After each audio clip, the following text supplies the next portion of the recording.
We have resources, Yeah. yet we can't maximize them to get what we need. Yeah. We need the private sector to come in, but Yeah. we are not willing to give them the kind of tax holiday they need so that they can come in and work. But we also have partners or trade partners who are looking to us who are talking about strengthening our bilateral relations vis-a-vis the phone call between our president and the US president. But with all of these things, is it so impossible or is it so difficult for us to set the path that will get us to where we need to get? It is not impossible, but you need strategic planning to be able to achieve long-term investment outcomes. That is what we have failed to achieve. I've read reference to Vision 2010 and 2020. This government came to power without any strategic plan. They came with what do you call it, a campaign document. And there was a thinking that that was going to suffice. But when they needed third-party funding and support, it was found that that would not suffice. So we needed to do a proper business plan or a strategic plan, which is what government is working on, the Economic Recovery and Growth Plan. The Ministry of National Planning has, been working hard about it. Last week or so, they showed a draft to the private sector, and so they're developing it.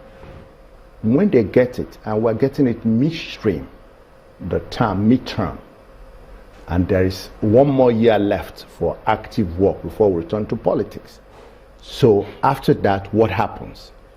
Will the next government, including if this one does not remain, follow that plan through? So it's always a challenge. That's a challenge. That's why when we did Vision 2020, we say it should be legislated. It should be put into a law so that succeeding government will work on it. I don't think we succeeded in doing that. That is our major problem.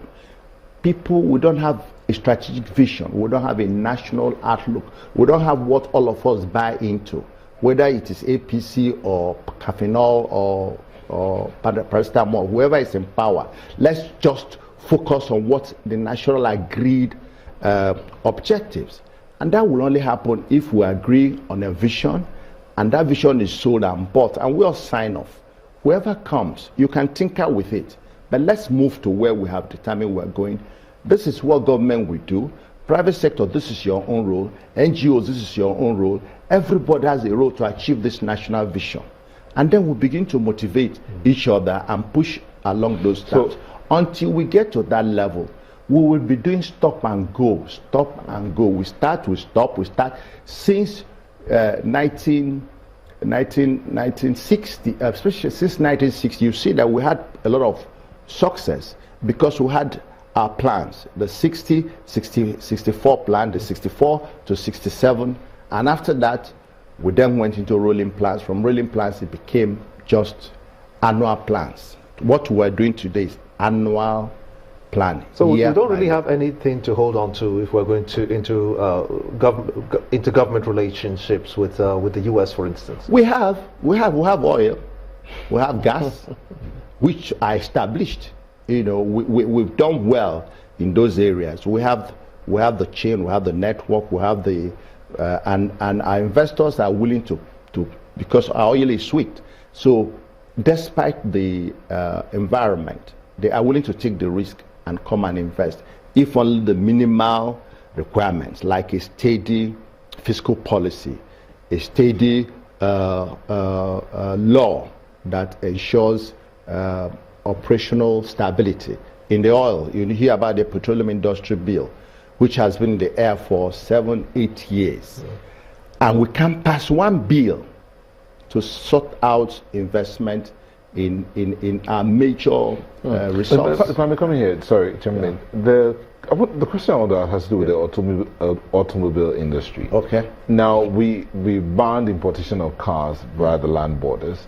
The foreign exchange is high up there, but we're supposed to have an automobile policy that's supposed to give room for either assembling or manufacturing of cars here. We do have an automobile manufacturer here in Nigeria. But why can't we get, at least that's a low-hanging fruit that we can pick up and run with? Well, the policy was instituted by the last government. They started this auto policy that almost made it mandatory for those who've been distributing cars to begin to assemble at least some level of value addition. Even though there were all kinds of opposition, those who believe that we do not have the comparative advantage to do cars, we should buy finished cars, perhaps develop our rubber industry to supply some, all kinds of thoughts. But government moved in that direction. But I'm not sure that policy is still being followed through. If it is being followed through, then we will have challenges because of the exchange rate that has worsened the ability of even any manufacturer to acquire equipment to begin to manufacture. Then the cost of production and cost of acquisition. I don't know how much the cheapest car in Nigeria is now, but I don't think many people outside firms or big companies are buying cars or new cars. So that policy is good if it was sustained.